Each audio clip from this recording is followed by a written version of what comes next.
Welcome back to a Beekeeper's Diary podcast. It's a very rainy 12 degrees out here in the Hertfordshire countryside. I've timed it terribly. Thought I'd nailed it, but obviously not. So I shall keep it brief. It's been a few weeks since my last podcast. I've not been back to visit the bees.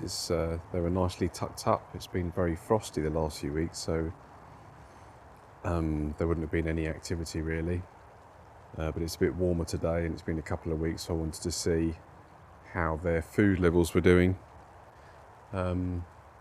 So I've taken all the woodpecker protection off, taken their bonnets off and had a little look inside. I haven't opened the hive, but I've got a perspex board on top so I can see into the hive without breaking any of the winter seals that they've made. Hive 2, the bees are hunkered down right in the middle of the box there. There's no condensation, which is good. Nothing's going to drip on them and make them cold and do them a mischief. So they look okay, and I've hefted the hive, which is when you pick up the back of the hive with a couple of fingers and lift it a couple of inches so you can assess the weight of the hive. So I've done that on both hives and they're both fine. They feel nailed down, so no need to think about fondant or any extra feed at the moment. So I put that hive back together, and hive 1, the bees aren't clustered, they're spread out all across the hive, pottering about. That one's actually got a couple of bees flying today, but they got plenty of stores as well, so they're all good. I'm just watching a bee trying to fly in the rain, get back into the hive.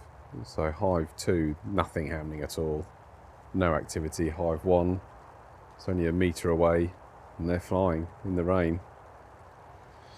Yeah, so it's interesting how different colonies behave over the winter. As I walked into the field, there was a lovely charm of goldfinches. I think I counted 11 that lifted off from the ground, feeding on the seeds of all the ragwort, etc. in the area. And a nice flock. It's nice to see the finches flock at this time of year. Just where I live, we're very lucky to have a flock of about 15 greenfinches. They're quite rare these days, and but they've come together quite early this year, and I've got a nice winter.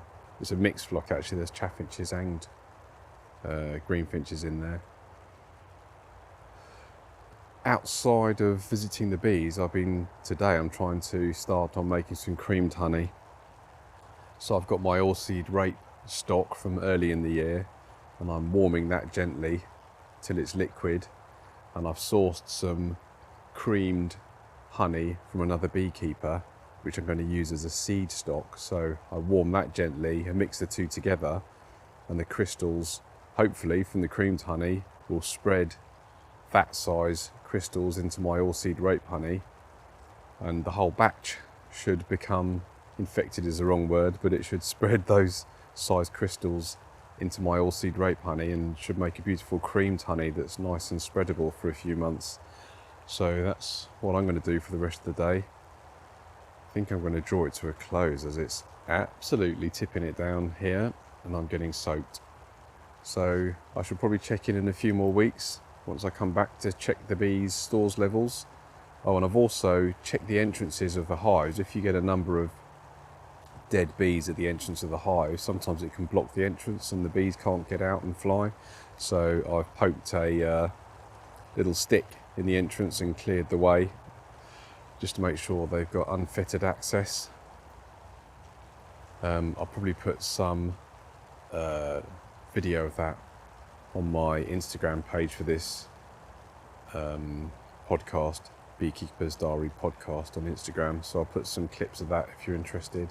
And thanks to all my new listeners and people that are paying attention from around the world. Nice to have you here, and if you're patient, we'll get cracking in the spring in the UK, and things should start ramping up, but it'll be occasional check-ins until then. But thanks for listening, and I'll catch up with you soon.